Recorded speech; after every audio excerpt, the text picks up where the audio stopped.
You're going on about your day. Everything is going normally. You're going to your local grocery store to pick up a few items. You hear a bit of a commotion in the background, so you turn around to see what it's about. What the heck? You think as you watch a group of men and women rushing through the crowd, beating people and knocking them to the ground using baseball bats and metal pipes. They are now only a few yards away, and you are mere seconds from being next. You have a choice to make, and you better make it quick. Do I run or do I fight? So what do I do, dance with it? Unfortunately, to get to the exit means you have to run through the attackers. You have no choice but to fight because it doesn't look like this gang is interested in negotiating. Hi, I'm Joe Yeager, certified instructor and founder of Executive Gun, where safe and responsible gun ownership begins. This scenario was quite common just a couple of years ago during the COVID pandemic.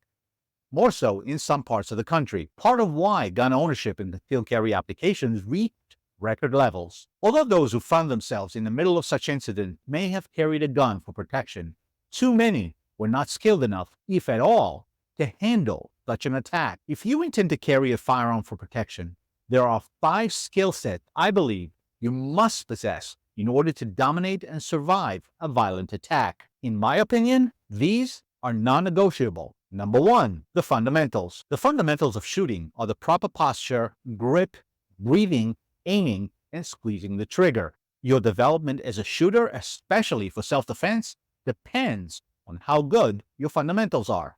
You're beginning to get the fundamentals of it, son.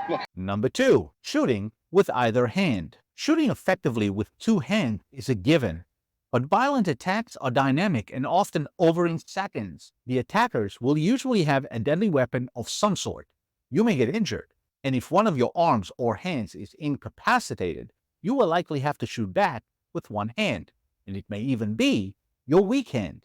If you're holding a child in your arms, you can't just drop them so you can shoot with both hands, or perhaps you want to shield a loved one by guiding them back with one arm while you shoot with the other. Anything can happen, and you must adapt skillfully. So dedicating some practice time to shooting effectively with either hand is very important. Fantastic! I'm on it. Number 3, presentation from a holster. Unless you can present your firearm safely and quickly enough to get effective shots on target, your pistol will not do you much good. In the scenario above, the attackers were closing in fast, and you had no escape. A determined attacker can close a distance of 7 yards in approximately 1.5 seconds, provided there is nothing in its way. That's not a lot of time to get your gun out and get enough shots off to stop the threat. Not every scenario may require you to be that fast, but unfortunately, we can't predict how an attack will unfold and how much time we will have. Don't you use tarot cards or a crystal ball or something? So whatever you carry your gun in, be it a holster, purse, or backpack,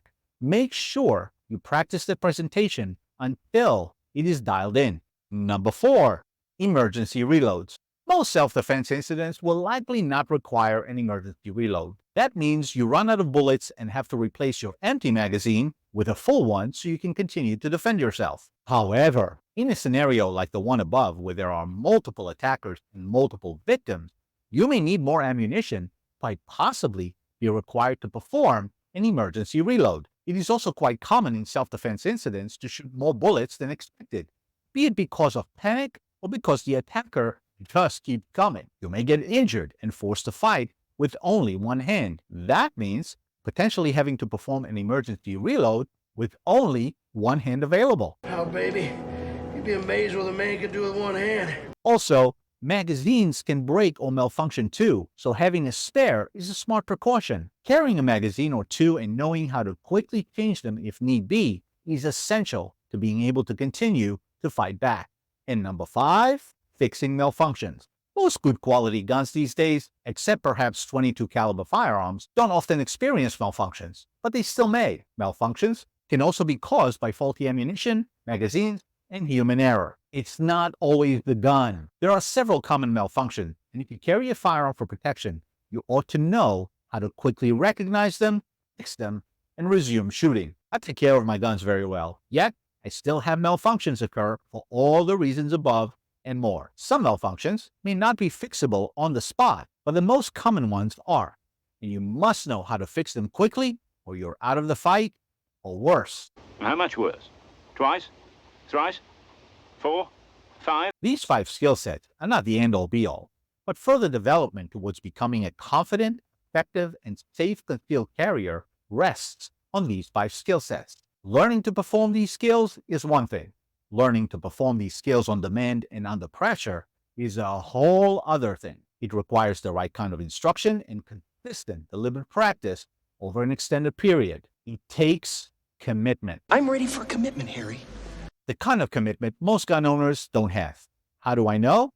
I'm at the range multiple times a week and rarely, if ever, see anyone perform these skill sets, even the ones that are permitted by the range. Too many people are trying to figure things out on their own and not willing to invest in good instruction and well-planned practice sessions. It's evident by all the holes in the walls, the ceilings, and the pings you hear on the metal railings. I can't tell you what to do. I can only try to make you aware of what you ought to learn and pay attention to. The rest is up to you. You bet it is. I hope none of us ever need these skills in real life, but it only takes one to make us either wish we had them or glad we did. If you enjoyed this video, please smash that like button, subscribe to the channel, and watch the next video right here. Train hard, often, and safely, and I'll see you at the range.